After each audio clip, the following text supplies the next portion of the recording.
Havey Global Health Institute at Northwestern gave us a $230,000 grant.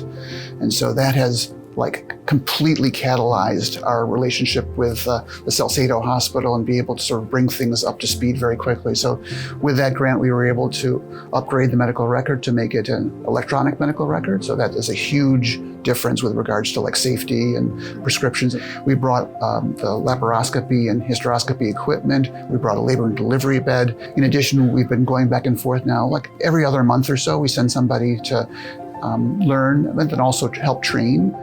I am an OB-GYN at Salcedo Doctors Hospital, and I was able to meet a group of doctors who were doing surgical missions last year. Dr. Reyes works in a really remote part of the Philippines. The district hospital is about 4 hours away, the regional hospital is 4 hours away, so they're kind of like in an island of nowhere. We have to provide some services, basic services, in those areas to be able to help those women. Access is a big issue here in the US, but then also just like that in the Philippines. It's very hard for them because we are low in resources, the accessibility, and of course, these women have no money for transportation. So when this grant was given to Salcedo Doctors Hospital, it has been a great help because we are able to render services that are even not available in other areas in the Philippines. Minimally invasive gynecologic surgery is really a big thing in the US, and it's just starting in the Philippines. And especially in my area, we don't have access to that.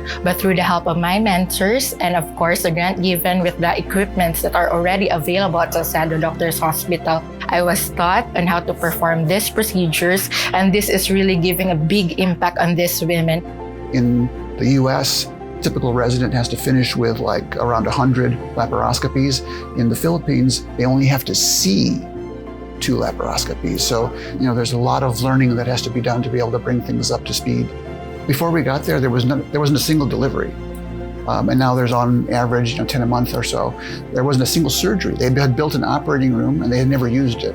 We've done hysterectomies, we've done cancer procedures, there's been general surgeries now doing hernia repairs and gallbladders. 1,000 thank yous is never enough. Imagine from a third world country to a first world country and being able to bring back all this information and skills. It's not only saving people's life, but making an impact and making a change.